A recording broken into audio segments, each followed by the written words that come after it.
Hello students, welcome back. आज के इस वीडियो में हम लोग जो ये हमारा संस्कृत व्याकरण का पार्ट 2 है, जिसमें हम लोग इसमें जो पहला पार्ट 1 आप लोग जो देखे होंगे उसमें देखे हम लोग कि कैसे अनुवाद बनाते हैं, एक एक कंसेप्ट को सीखे हुए थे, ठीक है ना। उसी बेसिक कंसेप्ट के अकॉर्डिंग आज हम लोग जो है कुछ इम्पोर्टेंट अनुवाद को देखने वाले हैं, ठीक है ना। याद रखिएगा, ये जो वीडियो है जिसमें हम लोग सिर्फ और सिर्फ लट लकार का प्रयोग करके यानी वर्तमान काल के वाक्यों का ही अनुवाद करने वाले हैं, ठीक है। और सब अलग अलग काल का, जैसे भूतकाल, भविष्यत काल, आज्ञा, अनुरोध, सलाह, प्रश्न, विधिलिंग, ये सब का प्रयोग जो है एक एक करके अलग अलग वीडियो हम लोग करेंगे, ताकि आप लोग को छोटे से छोटे बात जो है आप लोगों का कंसेप्ट क्लियर हो सके और छोटी से छोटी बात भी आप लोगों को समझ में आ सके। तो वीडियो को स्टार्ट करते हैं, जिसमें हम लोग अनुवाद देखते हैं। सबसे पहले दिया हुआ है तुम घर जाते हो। तो देखिए, कोई भी अनुवाद बनाने के लिए सबसे पहले इंपॉर्टेंट क्या होता है? सब्जेक्ट। तुम है तो तुम का संस्कृत क्या होता है? त्वम लिखेंगे। और ध्यान रखना है कि त्वम जब लिखना है तो दो बातें दिमाग में आना चाहिए। सबसे पहले कि कौन सा पुरुष और कौन सा वचन में है। तो याद रखिएगा, ये मध्यम पुरुष और एक वचन में है, और यही आपका कंसेप्ट मतलब जो है अनुवाद कंप्लीट करने में मदद कर देता है। घर का होता है गृहम, ठीक है। और जाते हो तो जाना के लिए हम लोग गम धातु लेकिन चलता है गच पर, ठीक है ना। तो क्या हो जाएगा, अगर त्वम है मध्यम पुरुष एक वचन तो सूत्र क्या होगा? ती त अंति सी, सी होता है तो क्या हो जाएगा? गच्छसी, ठीक है ना, गच्छसी। ये हो गया कंप्लीट। वह खाना पकाती है, तो यहाँ पर ध्यान दीजिएगा, तो वह जो है स्त्रीलिंग है। स्त्रीलिंग के लिए हम लोग स नहीं सा का प्रयोग करते हैं, सा, ठीक है ना। सा। खाना का हो जाएगा भोजनम, भोजनम। पकाती है का हो जाएगा पचती। पच धातु का हम लोग प्रयोग करते हैं। ध्यान रखना है, धातु अगर पता रहेगा के साथ लकार भी पता रहेगा, कौन से लकार का प्रयोग करना है, उसका सूत्र पता रहेगा तो आसानी से आप प्रयोग कर सकते हैं। यहाँ पे ती कैसे हो गया है? तो सा जो है, स या सा जो होता है वो प्रथम पुरुष एक वचन का होता है। तो लट लकार में सूत्र क्या होता है? ती। प्रथम पुरुष एक वचन में होता है ती। त अंति सी थ त आमी आवाम, तो ती होता है, इसलिए यहाँ पर ती लग गया। राधा और सीता, यहां पर देखिएगा तो वचन अगर ध्यान दीजिएगा तो ये द्विवचन है, ठीक है ना। तो इसका संस्कृत क्या हो जाएगा? राधा, राधा सीता च। याद रखिएगा, च मीन्स और होता है, लेकिन च का प्रयोग हम लोग बाद वाला जो भी संज्ञा रहता है उसके बाद हम लोग च का प्रयोग करते हैं, ठीक है ना। तो राधा सीता च, संस्कृत क्या हो जाएगा? संस्कृतम, संस्कृतम। और पढ़ना के लिए पठ धातु का प्रयोग करते हैं हम लोग। और ध्यान दीजिएगा, यहाँ पर द्विवचन में है, राधा और सीता द्विवचन में है, तो सूत्र जो है क्या लगेगा? तीतः, हो जाएगा पठतः। इस तरह से हम लोग का अनुवाद जो है ये कंप्लीट हो जाता है। वे लोग घर जाते हैं, तो वे लोग का संस्कृत होता है ते। घर का होता है गृहम, गृहम, ठीक है ना। ये जो है शब्दार्थ आपको याद करना पड़ेगा। गृहम हो जाएगा। और जाना के लिए गम धातु चलता है गच पर। लट लकार का सूत्र अगर हम लोग पढ़ेंगे तो ते जो है वो प्रथम पुरुष बहुवचन में आता है, ठीक है ना। तो इसलिए जो है क्या हो जाएगा? ती त अंति गच्छन्ति हो जाएगा। उसके बाद तुम तेज दौड़ते हो, ठीक है ना। तो यहाँ पर देखिए, तेज जो शब्द का प्रयोग किया गया है ये एक क्रिया विशेषण है। क्रिया विशेषण कैसे है? तो क्रिया के पहले जो है और क्रिया की जो विशेषता बताए उसे क्रिया विशेषण कहा जाता है, ठीक है ना। तो ये क्रिया विशेषण है। तुम का हो जाएगा त्वम, तेज का होता है तीव्रम। और याद रखिएगा, क्रिया की जो विशेषता बताता है वो क्रिया विशेषण होता है, और क्रिया विशेषण जो होता है एक अव्यय होता है। और अव्यय वो शब्द होता है जो कभी भी परिवर्तन नहीं होता है। यहाँ पर चाहे कुछ भी हो, वाक्य का कर्ता कुछ भी हो या कुछ भी वाक्य में बदल जाए, लेकिन जो अव्यय होता है वो कभी नहीं बदलता है। दैट मीन्स ये तेज का संस्कृत हमेशा तीव्रम ही होगा। दौड़ना के लिए धाव धातु होता है। और हम लोग बात कर रही है त्वम जो है वो मध्यम पुरुष एक वचन में है, तो सूत्र जो है ती त अंति सी, सी लग जाएगा, धावसी। उसके बाद है हम लोग कहाँ रहते हैं। तो हम लोग का संस्कृत क्या होता है? तो हम लोग ध्यान में रखिएगा, तो उत्तम पुरुष बहुवचन में है। तो अगर पुरुष वाला अगर आप सूत्र पढ़ते हैं तो स तौ ते त्वाम युवाम यूयम अहम अवाम वयम, तो हम लोग का संस्कृत हो जाता है वयम, ठीक है। कहाँ का संस्कृत कुत्र होता है। कुत्र भी एक अव्यय है, आप हमेशा कहाँ का संस्कृत कुत्र ही लिखिएगा, ठीक है ना, और कुछ नहीं लिखा जाएगा। रहना के लिए वस धातु होता है। अब यहाँ पर वयम है, उत्तम पुरुष बहुवचन, तो सूत्र क्या लगेगा? ती त अंति सी थ थ आमी, आवह, आमह, तो वशामह ये हो जाएगा हम लोग का, ठीक है ना। वे लोग क्या खाते हैं, तो वे लोग का संस्कृत आपको पता होना चाहिए क्या होगा, ते हो जाएगा।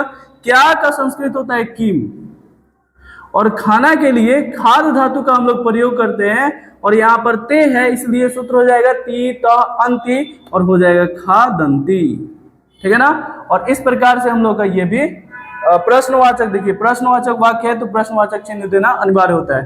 राम आम खाता है, तो राम जो है राम हो जाएगा। और आप लोग को हम बताए हुए थे कि कोई भी संज्ञा हो ना, संज्ञा, तो उसको प्रथम पुरुष में ही रखना है। कोई भी संज्ञा हो तो प्रथम पुरुष में ही रखना है। तो उस हिसाब से देखा जाए तो राम जो है वो प्रथम पुरुष एक वचन में, क्योंकि एक नाम है।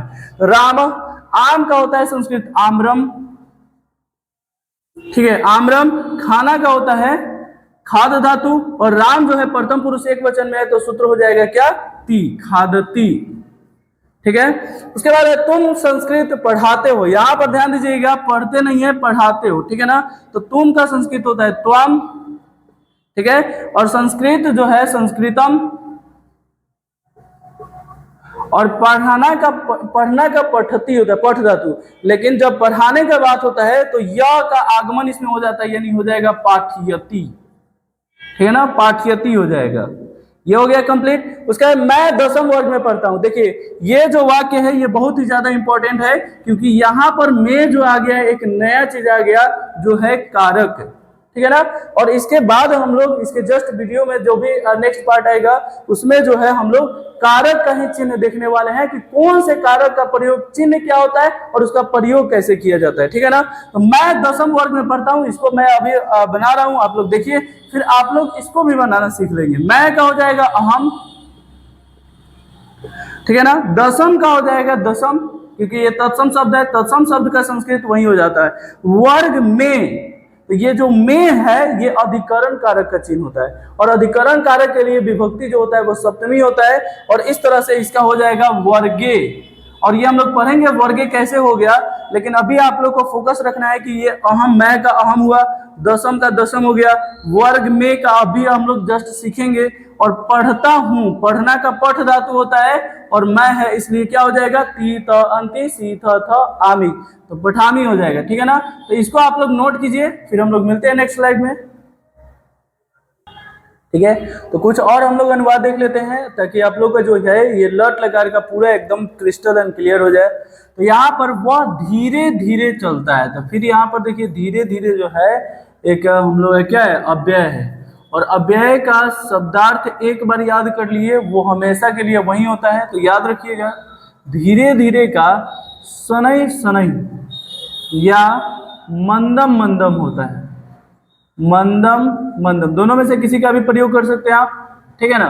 तो वह का हो जाएगा स, मंदम मंदम चलती, ती कैसे हो गया ये आप लोगों को पता है, क्योंकि स जो है वो लट, स जो है प्रथम पुरुष एक वचन में है, और लट लकार में सूत्र में क्या होता है, प्रथम पुरुष एक वचन में ती होता है। तुम कब पढ़ते हो, त्वम कदा पठसी, ठीक है ना। कदा है प्रश्नवाचक चिन्ह है, कब भी अव्यय होता है, इसलिए आप लोग को याद कर लेना है। यहाँ पर कदा जो है ये भी एक अव्यय है, इसलिए आपको ये याद कर लेना है कि कब का संस्कृत जो होता है वो कदा होता है, वो कभी परिवर्तन नहीं होगा, ठीक है ना। मैं प्रतिदिन खेलता हूं, अहम प्रतिदिनम पठामी, ठीक है, अहम प्रतिदिनम पठामी, क्योंकि अहम है इसलिए यहाँ पर सूत्र आमी लग जाएगा। तुम दोनों कहाँ रहते हो, तो तुम दोनों का संस्कृत क्या पढ़िएगा तो होगा युवाम, क्या होता है, स तौ ते त्वाम युवाम, युवाम कहाँ का होता है, कुत्र, रहना का वश धातु होता है, और तुम दोनों है तो सूत्र क्या हो जाएगा, ती त अंति सी थ, तो हो जाएगा वशथ, वशथ। हम दोनों संस्कृत का किताब पढ़ते हैं। देखिए यहाँ पर कारक का चिन्ह आ गया, कारक का चिन्ह वाला हम लोग डिस्कस करने वाले हैं, तब तक अभी आप लोग समझिए इसको। हम दोनों का होता है अवाम, ठीक है, अवाम। उसके बाद संस्कृत का संस्कृत हो जाएगा संस्कृतस्य, संस्कृतस्य। किताब का हो जाएगा पुस्तकम, ठीक है। और पढ़ना का पठ धातु होता है तो हो जाएगा पठती। अवाम है ना तो ती नहीं होगा, ठीक है ना। तो क्या होगा अवाम, तो पढ़िए सूत्र क्या होता है, ती त अंति सी थ आमी आवह पठावह, ठीक है, इस तरह से हो जाएगा। उसके बाद है राधा कहाँ कब जाती है, या वहां राधा वहां कब जाती है, तो राधा का राधा ही होता है। ये कैसे होता है, तो एक हम लोग कारक सूत्र पढ़ेंगे, जब कारक हम लोग क्लियर हो जाएगा तो कारक सूत्र पढ़ेंगे, जिसमें होता है प्रतिपदिकार्थ मात्रे प्रथमा, यानी किसी भी शब्द का अर्थ बताने के लिए हम लोग उसमें प्रथमा विभक्ति का प्रयोग करते हैं। और राधा जो है लता शब्द रूप पर चलेगा, और लता में सिर्फ और सिर्फ लता होता है प्रथमा विभक्ति में, इसलिए यहाँ पर राधा हो गया। ये हम लोग सारा एक एक करके डिस्कस करने वाले हैं, ठीक है ना। वहां का होता है तत्र, कब का होता है कदा, और जाना का गम धातु चलता है गच पर, गच। और चूंकि राधा एक नाम है, नाम प्रथम पुरुष में आता है, एक वचन होगा तो हो जाएगा ती, यहाँ प्रश्नवाचक चिन्ह हो जाएगा, ठीक है ना। उसके बाद अगला है वे लोग विद्यालय जाते हैं, तो वे लोग का संस्कृत ते हो जाता है, विद्यालय का विद्यालयम, ठीक है ना, विद्यालयम। और जाना का गम धातु चलता है गच पर, और वे है वे लोग है इसलिए हो जाएगा अंति, गच्छन्ति हो जाएगा। अगला दिया हिमालय एक पर्वत है, ध्यान दीजिएगा यहाँ पर ये तीनों वाक्य जो है नया कुछ सिखाएगा। कैसे, तो यहाँ पर देखिए जाना, जाना, पढ़ना, रहना, खेलना, पढ़ना, चलना, ये सारा मुख्य क्रिया है। लेकिन ध्यान दीजिएगा तो इसमें कोई मुख्य क्रिया नहीं है, केवल और केवल सहायक क्रिया है। तो जब मुख्य क्रिया नहीं हो, सहायक क्रिया हो, तो उसका संस्कृत लिखाता है, और जब मुख्य क्रिया हो तो यहाँ पर मुख्य क्रिया का ही सिर्फ संस्कृत लिखाता है, सहायक क्रिया का नहीं लिखाता है। और सहायक क्रिया जो होता है, ये जो है सहायक क्रिया के लिए ही हम लोग क्या करते हैं, वहां पर प्रत्यय का प्रयोग करते हैं। जो ये दिख रहा है वो क्या है, प्रत्यय है। तो ध्यान देना यहाँ पर अगर मुख्य क्रिया नहीं हो तब हम लोग क्या करते हैं, तो है हो हूं के लिए हम लोग अस धातु का प्रयोग करते हैं। क्योंकि है हो हूं से वर्तमान काल का ही बोध होता है, तो अस धातु का लट लकार पर हम लोग को सूत्र पता होना चाहिए। जो यहाँ पर आप लोग एक वचन में सूत्र देखिए, नोट कर लीजिएगा आप लोग, ठीक है ना। एक वचन, द्विवचन और बहुवचन में अगर इसका सूत्र देखें, प्रथम पुरुष में होता है, प्रथम पुरुष में होता है क्या होता है, अस्ति, अस्त, संति, ठीक है। फिर मध्यम पुरुष में होता है अस्सी, अस्थ, अस्थ। उसके बाद उत्तम पुरुष में होता है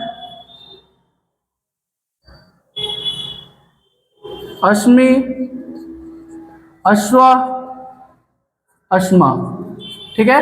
तो इस तरह से आप अस धातु का सूत्र याद कर सकते हैं, जिसमें ये वाला अगर मतलब कोई भी अगर वाक्य में क्रिया नहीं हो तो अस धातु का आपको प्रयोग करना है, ठीक है ना। तो देखिए हिमालय एक पर्वत है, तो हिमालय